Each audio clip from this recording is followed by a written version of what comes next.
하나님 말씀 이사야서 10장입니다. 이사야서 10장 20절 말씀부터 23절에 있는 말씀. 그 나라 이스라엘의 남은 자와 야곱 족속의 피난한 자들이 다시는 자기를 친 자를 의지하지 아니하고 이스라엘의 거룩하신 이 여호와를 진실하게 의지하리니 남은 자 곧 야곱의 남은 자가 전능하신 하나님께로 돌아올 것이라. 이스라엘이여 내 백성이 바다의 모래 같을지라도 남은 자만 돌아오리니 넘치는 공유로 파멸이 작정되었습니다. 이미 작정된 파멸을 주 만군의 여호와께서 온 세계 중에 끝까지 행하시리라. 아멘. 올해가 3.1운동이 일어난 지 100주년이 되는 해입니다. 그래서 국가에서도 큰 행사 또 많은 의미 있는 일을 계획하고 있고, 특별히 우리 교계 안에서는 3.1운동에 여러분 영상을 통해서 보았던 것처럼 1.3%밖에 안 됐던 적은 기독교인이었지만 나라를 빼앗긴 그 상황에서 지도자들이 그 앞에 먼저 있었던 종교계의 흐름은 정치와 종교가 분리되는 상황이었습니다. 그렇지만 이제 나라가 빼앗기고 또 그 절박한 상황에서 앞장서서 독립을 위해서 순교하고 또 순국했던 우리 믿음의 선배들의 이야기를 오늘 함께 나누어 보려고 합니다.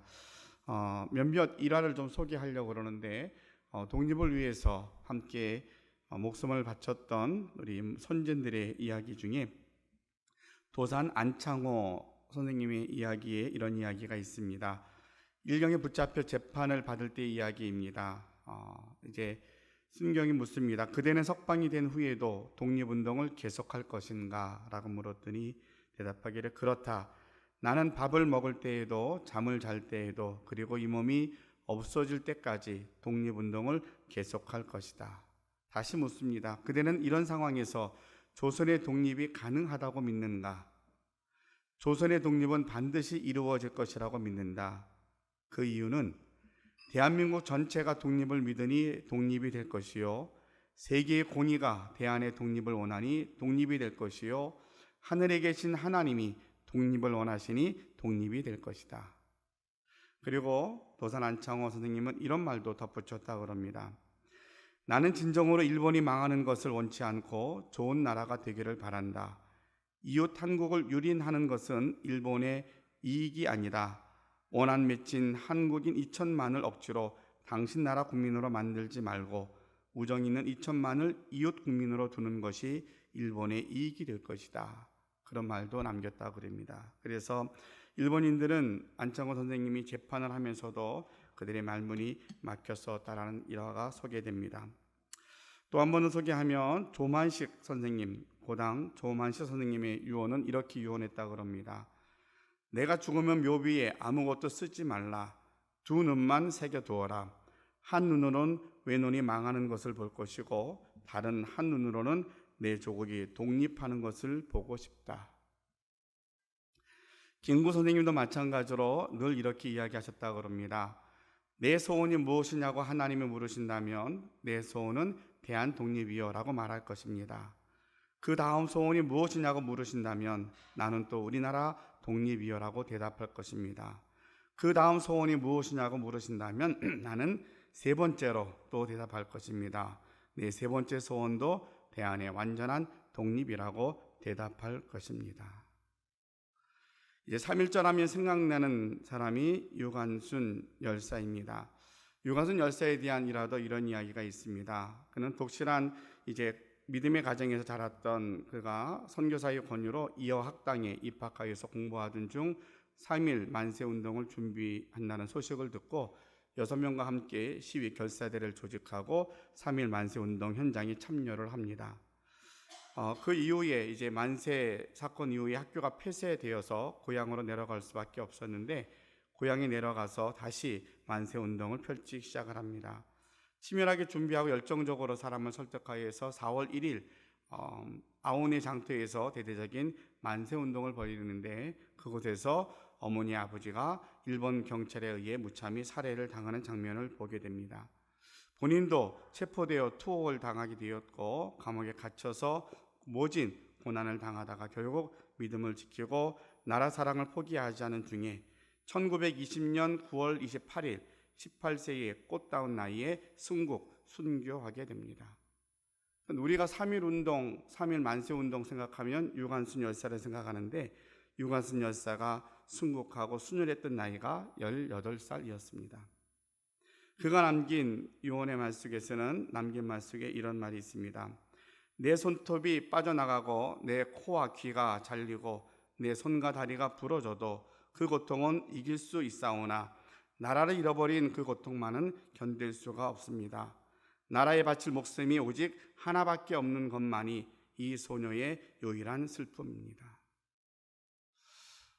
사실은 우리는 너무나 편안한 때를 살아가고 있기에 100년 전 외침의 소리, 또 그들의 절규하듯이 독립을 원했던 우리 선조들의 그 외침의 소리가 참 먹먹하게 들리기도 하고 또 그의 간절함이 조금은 그래도 다가오는 것 같습니다. 오늘 3.1운동 100주년을 맞이해서 함께 우리가 말씀을 보게 되는 이사야 10장에 있는 말씀은 사실은 이제 3.1 만세운동이 시작된 직후에 기독교인들에게 독립단 통고문이라는 문서가 배포가 됩니다. 그래서 이제 전국적으로 교회와 또 많은 국민들이 어떻든 독립에 대해서 갈망하고 만세운동이 퍼져나가기 시작할 때에 독립단 통고문이라고 하는 그러한 문서가 모든 교회와 크리스찬들에게 전달되면서 일종의 행동 강령과 같은 그런 내용을 담고 있습니다. 내용은 이렇습니다. 우리 존경하고 고귀한 독립단 여러분이여, 어떤 일이든 일본인을 모욕하지 말고 돌을 던지지 말며 주먹으로 때리지 말라. 이는 야만인이 하는 바니 독립의 주의를 손상할 뿐이니 행여 각각 주의할지며, 신자는 매일 3차례 기도하되 일요일은 금식하며 매일 성경을 읽되 월요일은 이사야 10장, 화요일은 예레미야 12장, 수요일은 신명기 28장, 목요일은 야고보서 5장, 금요일은 이사야 59장, 토요일은 로마서 8장을 돌아가며 다 읽을 것이라. 사실은 그때의 당시만 우리가 100년 전으로 올라가면 우리나라에 그렇게 글을 마음껏 읽고 또 책이 많을 때도 아니었을 겁니다. 그런 상황에서 지도자들은 모든 성도들, 모든 국민들, 특별히 신앙인들에게 독립단 통고문을 통하여서 그 위기 속에서도 신앙인들이 가야 될 당당함과 믿음을 지켜갈 수 있는 구체적인 실천 방안을 알려주었고, 이것을 끊임없이 말씀과 기도로 함께 그 고진 시간들을 이겨나가기에 결국 믿음의 소망대로 통일의 날을 우리가 맞이하게 되었던 것입니다. 그래서 월요일 날 읽었던 이사야 10장에 있는 말씀을 우리 함께 읽어드렸는데, 10장에 있는 본문 말씀을 통하여서 하나님께서 역사를 어떻게 주관하고 계시고 또 그 당시에 우리 국민들이 어떤 믿음, 이 말씀을 근거로 어떤 믿음을 갖고 독립에 대한 확신이 있었을까 하는 생각을 함께 살펴보면서 100년 후에 오늘 우리, 또 앞으로의 100년 후에 이 나라를 생각하면서 우리에게 주어주신 하나님의 사명이 무엇인가를 깨닫고 또 다짐하고 나아가는 은혜의 시간이 되실 수 있기를 바랍니다. 이사야가 활동한 그 당시에는 이스라엘은 북이스라엘, 남유다로 나누어져 있었던 시기였고 북이스라엘이 망하기 직전의 상황입니다. 그러니까 이스라엘 전체적인 역사를 다 설명하기는 좀 어렵지만 어떻든 하나님의 선민 이스라엘이 하나님만을 섬기게끔, 그래서 하나님의 그 민족을 통하여서 하나님의 나라를 이 땅에서 완성하기를 원하셨는데 그것이 잘 진행되지 않습니다. 그래서 이제 남유다는 그래도 다윗 왕조를 통하여서 하나의 왕조가 계속 끝까지 유지가 되어서 결국 나중에는 포로로 잡혀갔다가 다시 돌아와서 나라의 흔적을 유지하고 있다라면, 북이스라엘은 왕조가 계속 바뀝니다. 계속 이 우상을 섬기게 되고 쿠데타가 일어나서 왕조가 계속 바뀌는 중에 이제 이사야가 활동했던 이 당시에 나라에 이제는 멸망의 직전에 있는 그런 상황입니다. 그때 주변에는 어떤 일들이 일어나냐면 강대국들이 일어나서 제국들이 일어나는데 아수르라고 하는 제국이 일어납니다. 제국의 특징은 주변의 모든 나라를 다 침략해서 다 흡수시키는 그런 일을 합니다. 그래서 아수르가 일어나서 이제 북이스라엘을 압박을 하고 또 남방에는 애굽이 일어나서 서로 힘을 견주게 됩니다. 그러니까 북이스라엘 있는 그 국민들 사이에서는 이제 그 내부에서 갈등이 생긴 거죠. 우리가 아수르 편에 서야 된다. 아니다. 애굽 편에 서야 된다. 아니다. 하나님이 우리 지켜줄 것이다. 선지자들이 끊임없이 하나님의 심판을 예고하고 너희가 이대로 가면 너희 나라가 망할 것이다. 그렇게 이야기해도 아니야. 하나님은 우리 편이야. 우린 잘 될 거야.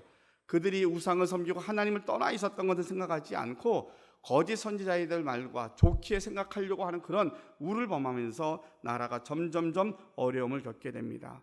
결국은 그들이 원했던 것들은 자신들의 방법으로 이웃나라 강대국의 힘을 좀 빌려서 그래서 아수르로부터의 침략을 막으려고 했던 기대감이 있었습니다. 그렇지만 하나님은 오늘 본문을 통해서 그 아수르도 심판할 것이라고 말씀하십니다. 그러니까 그 당시 아수르는 멸망하지 않을 것처럼 생각을 했죠. 제국이었기 때문에 너무 큰 나라고 이 나라는 망하지 않을 것처럼 생각을 했습니다. 그러나 하나님의 모든 계획 속에서는 아수르는 북이스라엘, 하나님을 떠나고 우상을 섬겼던 이 북이스라엘을 심판의 도구로 쓰셨던 것인데 이 심판의 도구였던 아수르가 그만 교만해서 우리 능력으로 이렇게 큰 나라 이루었다라고 그들이 자랑을 합니다. 그때 하나님께서는 너희의 교만 때문에 내가 너희를 멸할 것이라고 말씀을 하십니다. 결국은 100여 년 전에 이사야 10장을 읽었던 우리 선조들의 믿음 속에서는 그 당시 일본이 그런 상황이었을 것 같아요. 우리는 근대화되어지는 과정에서 혼란이 있었고 능력도 없었고 무기도 없었고 힘이 없었거든요.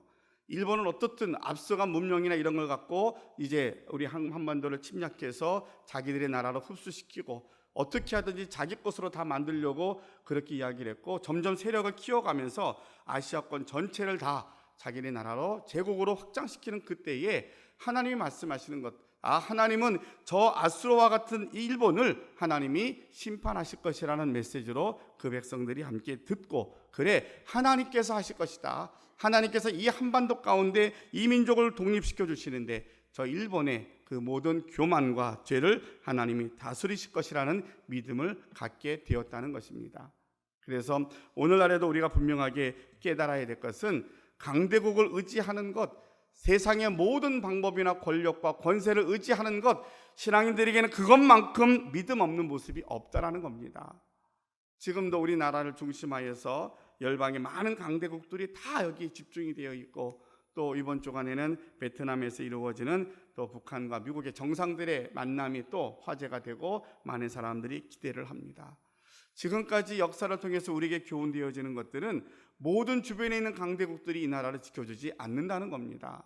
우리의 실패, 우리의 모든 이때까지 시행착오했던 많은 것들 중에서는 끊임없이 누군가의 좀 힘을 보태면 어느 편에 서면 그것이 이 나라 백성들이 연합이 되고 하나가 되고 잘 사는 나라가 될 줄 알았지만 그 반복되는 역사는 끊임없는 분열과 다툼의 역사였습니다. 끊임없이 싸웠고 다투었고 그것 때문에 백성들은 끊임없는 고통과 어둠의 시간들을 지내왔던 것이 우리나라의 역사의 부끄러운 모습이기도 합니다. 그런데 지금도 그런 모습들이 없지 않습니다. 세상의 많은 사람들은 믿음의 눈으로 보지 못하기 때문에 어느 편에 서야 된다라고 무엇을 선택해야 된다라고 어느 힘 있는 곳에 가서 우리가 의지해야 된다, 그렇지 않으면 잘못된 것처럼 말하지만 하나님을 쓰시는 도구가 될지언정 역사를 지키시고 이 나라를 지키시는 분은 오직 전능하신 하나님이십니다. 100여 년 전에도 우리에게 그 비전과 그 신앙을 물려주었던 것처럼 오늘날에도 우리의 믿음의 분명한 고백은 하나님만이 이 나라를 지키실 수 있고 하나님만이 우리의 도움 되심을 잊지 않는 저와 여러분들이 되실 수 있기를 바랍니다. 세상의 그 어떤 나라도 하나님을 떠나서는 하나님의 선한 도구로 쓰이시지 할지라도 그들이 교만할 때에 하나님이 그들을 심판하신다는 교훈을 우리는 잊지 말아야 할 것입니다. 두 번째로 오늘 본문의 말씀에서 이렇게 이야기를 합니다. 20절 말씀에 그날에 이스라엘의 남은 자 야곱 족속과 피난한 자들이 다시는 자기의 친자를 의지하지 아니하고 이스라엘의 거룩하신 이 여호와를 진실하게 의지할 것이다 라고 말씀해 주고 계십니다.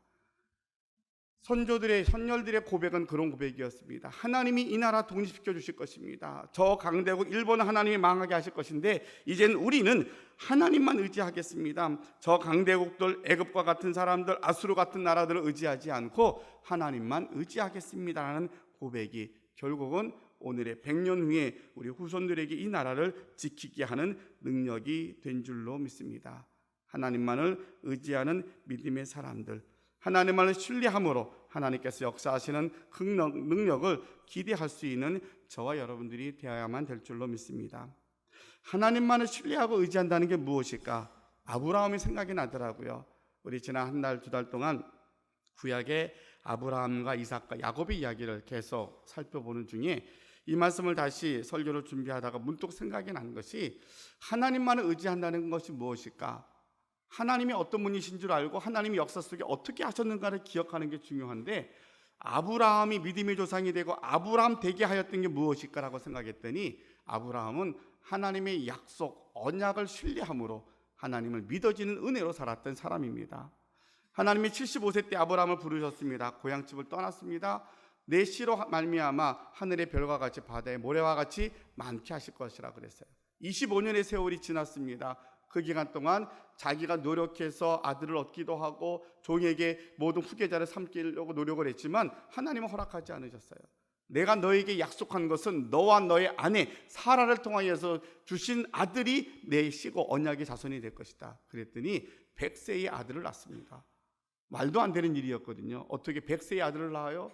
아브라함이 바라봤던 것은 하나님은 신실하신 하나님이신데 약속을 성취하시는 분이시구나.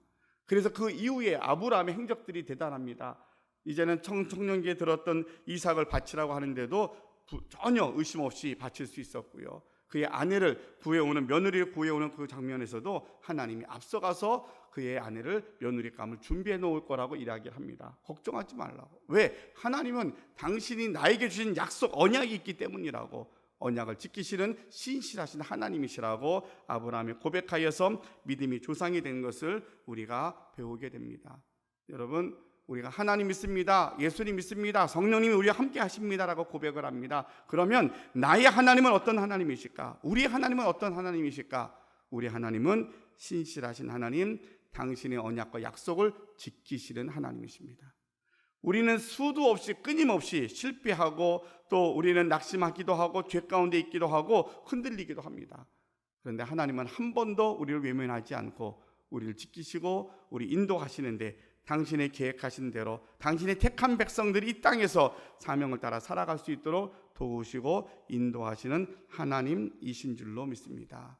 우리는 그렇게 기도해야 될 겁니다. 하나님, 점점 강대국들이 우리를 더 압박할 겁니다. 점점 세월이 지날수록 우리가 이제 경제적으로 부강해지고 모든 사람들이 부러워하는 나라가 됐지만 그럴수록 우리에게 더 많은 것을 요구할 겁니다.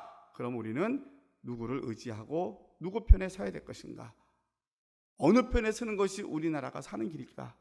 여러분, 강대국 편에 서는 것이 아니라 하나님 의지하는 것, 하나님이 택한 백성들, 택한 민족을 향한 하나님의 계획을 신뢰하는 것, 이것이 바로 100년 후에 이 나라가 주님 오실 때까지 이 나라를 지키는 유일한 길이 될 줄로 믿습니다.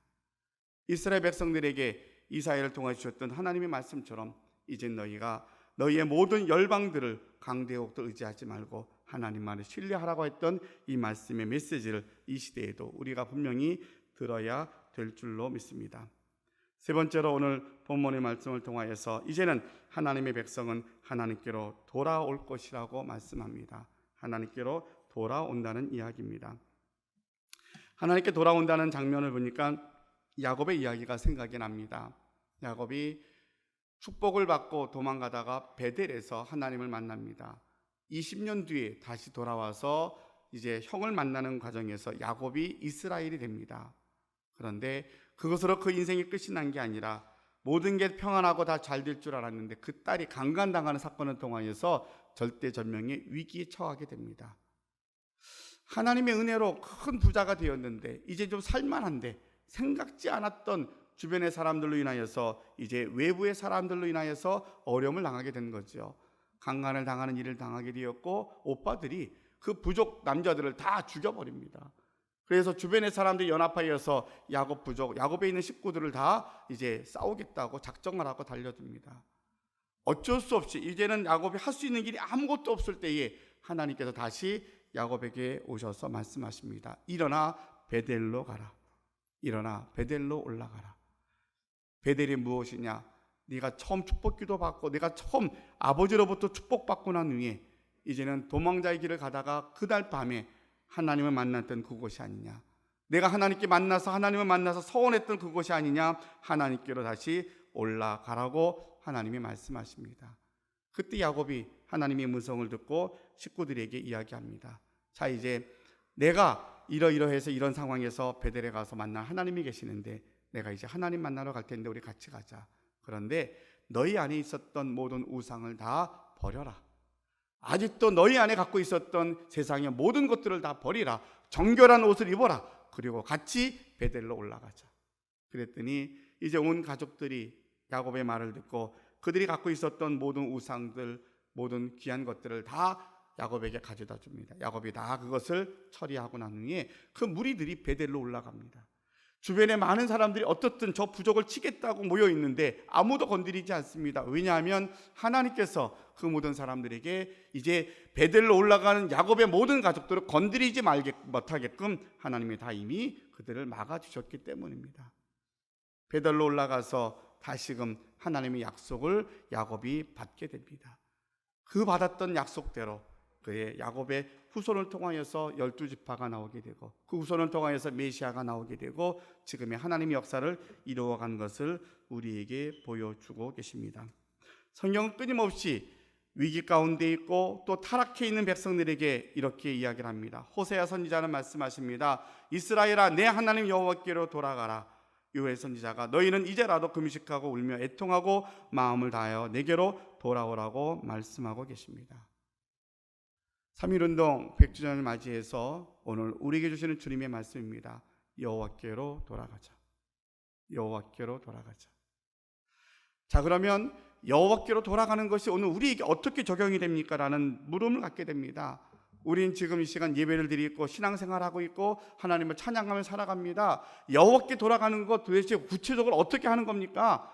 지금 우리가 나라가 빼앗긴 것도 아니고 크게 환난과 핍박과 어려움 가운데 있는 것도 아니에요. 그냥 막연한 두려움, 뭔가 좀 잘 되고 있는데 뭔가 좀 미래가 불확실한 것들, 믿음을 갖고 있는데 뭔가 좀 이게 안 맞는 것들, 세상이나 살다 보니까 믿음으로 사는 게 어려운 것들, 차라리 100년 전처럼 나라가 빼앗기고 절대전명의 위기 속에 있다라면 오직 주님만 바라보기가 좀 쉬운데 사실은 지금이 주님 바라보기가 더 어렵지 않나 생각이 됩니다.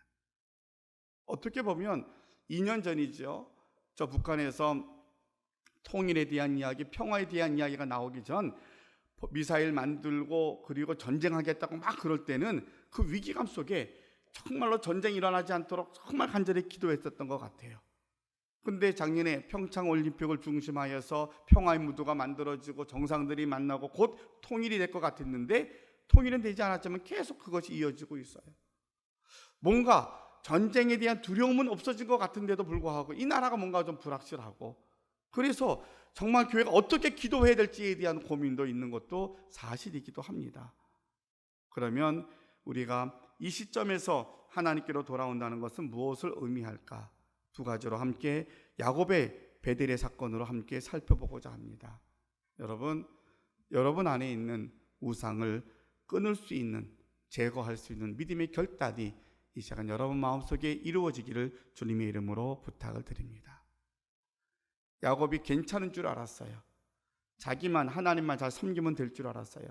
그런데 하나님의 약속은 야곱이 끝이 아니라 야곱은 축복의 통로 중에 한 사람이에요. 아브라함이 있고 이삭이 있고 야곱이 있고 요셉이 있고 그 역사 속에 지금 우리가 있는 거예요. 야곱은 그래 나만 잘 믿으면 되겠지 아마도 그랬을 것 같아요. 왜냐하면 이렇게 큰 위기 속에 하나님의 음성을 듣고 베델을 올라가려고 보다 보니까 가족들이 다 우상 섬기고 있거든요. 몰랐겠냐고요? 다 알았는데 가르치지 않았어요. 알았는데 끊지 못했어요. 어디를 가든 그것이 어느 땅이었냐가 중요한 것이 아니라 그들이 있는 곳에 하나님만 섬기게끔 하나님이 말씀하셨는데 그렇게 그 믿음을 지키고 가르치지 않았어요. 그러다 보니까 이방을 섬겼던 그들이 결국 이방 사람들의 문화에 휩쓸려서 타락하고 위기를 경험했던 것들이 생각이 나고 그렇게 생각해 보니까 앞에 쭉 진행되는 여호수아가 또 생각이 나잖아요. 가나안 땅까지 다 정복을 하고 난 다음에 뒤를 돌아보니까 다 이방신 섬기고 있잖아요. 여호수아가 이건 아닌 것 같다. 이제 내가 나이 들고 내 힘으로 너희를 어떻게 할 거 없으니까 이제는 나와 내 집은 하나님만 섬길 거야. 너희들 알아서 해. 그랬더니 장로들과 그 광야의 모든 생활을 알았던 식구들이 아니라고, 우리도 하나님 섬길 거라고. 그래서 잠깐 하나님께 돌아왔던 역사를 우리가 기억을 합니다. 여러분들이 믿음 없는 것이 아닙니다. 여러분들이 지금이라도 우리가 천국 가는데 지장이 있습니까? 그걸 얘기하는 것이 아닙니다. 우린 이미 다 믿음으로 천국 백성 되었고, 지금 죽든 아니면 여기서 우리가 얼마나 살도 우리는 다 천국 갑니다. 왜요? 그게 하나님의 은혜거든요. 그런데 하나님의 은혜를 안고 사는 우리에게 하나님이 주시는 은혜에 대한 사명이 있는데, 이걸 잊어버리면 그것이 우리로 하여금 다음 세대까지 이 은혜가 이어질 수 있도록 하나님 우리를 연단하시기도 하고 훈련시키시기도 하더라는 겁니다. 그래서 우리는 100년 전의 역사를 뒤돌아보며 믿음의 선조들의 흔적들을 통해서 우리가 배울 수 있는 것, 이젠 우리가 하나님만 의지하고 우리 안에 있는 우상들을 제거하겠습니다. 나 혼자 예수 믿는 것이 아니라 나를 통하여서 내 자손들과 이 땅의 모든 후손들까지 믿음의 대가 이어질 수 있도록 제가 그 사명을, 축복의 통로의 사명을 감당하겠습니다. 결단하는 저와 여러분들이 되실 수 있기를 바랍니다. 하나님만을 섬기는 것, 여러분, 하나님은 질투하신 하나님이시더라고요. 역사를 보면 하나님은 질투하십니다. 하나님보다 더 사랑하는 것, 사실은 그것을 잘 용납하지 못하시더라고요. 근데 이게 또 우리가 오해하면 안 되는 게, 하나님하고 부모님하고 누구도 사랑한, 이건 비교가 되는 게 아니에요. 이렇게 비교하는 게 아니고, 우리는 이 땅의 모든 사람들을 다 사랑하게끔 되어 있는데, 그런데 우선순위가, 하나님의 일을 함에 있어서 우선순위가 뒤로 쳐져 있다라면 그것은 우리가 한 번 더 영적으로 살펴봐야만 할 것입니다. 지금 이 시대에 우리가 3.1 운동 100주년을 맞이해서 하나님께로 돌아가는 우리의 결단이 무엇이 되어야 되는가?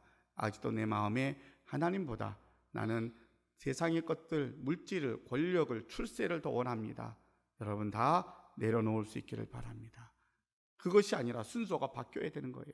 하나님께 모든 것을 하나님이 주신 것입니다. 하나님을 따르겠습니다 하면 하나님이 물질도 주시고 권력도 주시고 명예도 주시는 것이지, 이것이 기도에서 얻어지는 결과가 아니라는 거예요. 우리는 그 순서가 바뀌어서 하나님보다 더 사랑하고, 그래서 물질을 잃어버리면 믿음도 잃어버리고요, 명예가 떨어지면 내가 모든 걸 다 잃어버린 줄 알고요, 권력을 잃어버리면 다 인생이 끝나는 줄 알잖아요. 그게 아니라 명예가 있다가도 없어지기도 하고요, 권력이 있다가도 없어지기도 하는 게 인생인데, 그것이 인생의 목적이 아닌데 우리 그렇게 갔더라는 거예요. 여러분, 하나님만을 섬기는 가장 중요한 것은 내 안에 있는 우상을 제거하는 것이다. 하나님보다 더 의지했던 것, 하나님을 더 사랑하고 섬겼던 건 아니더라도 더 의지했던 것이 있다라면 주님, 이제는 하나님만 의지하고 하나님이 주시는 통로로 사용하겠습니다 라고 결단하고 다짐하실 수 있기를 바랍니다. 두 번째로는 야곱의 사건을 통해서 은혜를 받게 되는 게, 하나님께 돌아온다는 이 사건이 무엇이었을까? 하나님이 나를 부르신 소명을 발견하는 거예요. 하나님이 여러분을 부르신 사명이 있다는 거예요. 여러분의 삶의 자리에 하나님이 여러분을 통해서 이루고자 하시는 분명한 하나님의 뜻이 계시는데, 이것을 쫓아 살아가는 것, 이것이 하나님께로 돌아가는 거라는 거예요. 하나님이 왜 나를 예수 믿게 하셨지? 하나님이 왜 나를 지금 이 시대에 살게 하셨지? 도대체 내가 이 교회에 있는 이유는 뭐가 있을까? 하나님이 내가 속해 있는 가정과 학교와 모든 일터에서 나를 통해서 무엇을 하기를 원하시는가를 우리가 여쭙고, 여러분이 행하는 모든 행위가 하나님께로부터 내려오는 것임을 깨달을 수 있는 저와 여러분이 되시기를 바랍니다. 사명은, 소명은 선교사가 되고 순교자만 되는 게 아니라 사는 게 소명이에요. 여러분의 삶의 자리에서 사는 게 소명의 연장이에요. 그런데 사는 게 하나님의 것입니다라고 고백하는 것, 이것이 사명이라는 거예요. 그런데 이 시대에 많은 크리스찬들이 소명 없이 살아갑니다. 그냥 내게 주어진 은혜들, 습관을 따라 살아갑니다. 잘 괜찮을 거라고 생각합니다. 그렇지 않습니다. 우리는 날마다 고민해야 될 것이, 하나님이 내게 주신 소명이 무엇인가를 깨닫고 그 소명대로 겸손하게 주의 쓰시기에 합당한 그릇이 될 때에 하나님이 우리를 들어서 당신의 합당한 도구로 사용해 주실 줄로 믿습니다. 이제 말씀을 정리하겠습니다. 100여 년 전 3.1 만세 운동이 일어났던 현장의 이야기, 여러분 영상으로 보았던 그 사건들을 우리가 한 번 더 생각을 하면서, 우리 믿음의 선조들이 이렇게 목숨을 걸고 만세 운동을 하고 독립을 갈망하였기에 그 근거가 하나님 말씀 붙잡고 그들이 목숨을 걸고 이 운동에 함께 참여하였기에 오늘 우리가 있게 됐다는 것을 기억하면서, 이 나라의 역사가 하나님이 함께 하시는 역사인 것을 우리가 기억한다면 앞으로 향후 100년의 대한민국을 생각하면서 오늘 우리는 어떻게 이 사명을, 이 시대의 문제를 해결할 수 있을까? 주님, 강대국 의지하지 않고 우리의 능력, 물질 의지하지 않고 하나님만 의지하겠습니다. 다시 하나님께 올라가는데, 하나님께 돌아가는데, 그것은 바로 우리의 모든 우상을 제거하고, 그리고 이제는 내게 각자에게 주어진 소명이 무엇인지를 깨닫고 부르심에 합당하게 순종하겠습니다. 그래서 그 일은, 학생들은 목숨 걸고 공부하는 거라고 저는 생각을 해요. 학생 때는 공부하는 거예요. 꿈을 가지고, 목적을 가지고. 직장인들은 열심히 일터에서 일해서 나를 통해서 우리 직장이 잘 되게 하는 걸 거예요. 가정에서는 예수 믿는 여러분 때문에 우리 가족들이 행복해지는 걸 거예요. 어려운 일이 아니라 내가 있는 그 자리가 믿음으로 행해지는 그 순종함이 될 때에 그것이 선교지가 되고 하나님의 뜻을 이루는 귀한 역사가 일이 될 줄로 믿습니다. 거기서 한 가지만 더 덧붙이면, 여러분, 오늘 이후부터 오늘 우리가 처음에 이야기했던 모든 성도들에게 함께 통보하며 이렇게 신앙인들은 살아야 됩니다라고 일러주었던 그 속에서 우리가 하나 배우고 싶은 것은, 여러분, 이 나라의 민족을 위해서 날마다 기도할 수 있는 우리 모두가 되시기를 바랍니다. 이 나라는 기도의 힘으로 살아온 나라이고 지금도 기도가 필요합니다.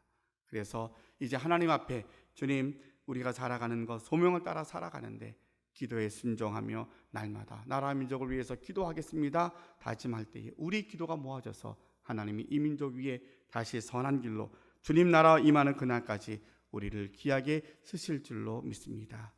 100년 뒤의 역사를 기대하면서 사명을 따라 순종할 수 있는 우리 모두가 되시기를 주님의 이름으로 축원합니다. 기도하겠습니다. 사랑의 아버지 하나님, 감사합니다. 3.1 만세운동 100주년을 맞이하여서 저희들이 기념 예배로 우리 온 교단이 함께 오늘 연합하여서 장소는 각각 다르지만 예배를 드리고 있습니다. 오늘 100년 전에 외치는 소리가 우리 교회에 들려오는 듯이 어떤 상황이었는지를 조금이지만 우리가 함께 느껴보면서 믿음의 선조들이, 그리고 1.3%밖에 되지 않았던 기독교인들이 어떻게 민족의 위기 앞에 쓰임 받았는가를 우리가 보면서 이 시대의 크리스찬으로서 우리의 사명을 다시 한번 깨닫게 됩니다. 하나님, 모양만 예수 믿는 사람, 구원받기 위해서 내가 뭘 했겠습니다가 아니라 이미 우리는 믿음으로 구원받았기에 구원받은 자로서, 하나님께 부름받은 자로서 내게 부르신 하나님의 뜻에 합당하게 부르심이 무엇인가를 깨달아서 사명을 따라 살아가는 저희들 되게 하시고, 주님 앞에 나아가는데 걸림돌이 되는 그 많은 것들, 우상이라면, 주님보다 더 사랑하는 것이라면, 내가 붙잡고 있는 것이라면 놓아버리고 오직 주의 말씀 앞에 순종하여서 하나님의 거룩한 뜻을 이루어가는 저희 모두가 되게 하여 주시옵소서. 예수님의 이름으로 기도하옵나이다. 아멘.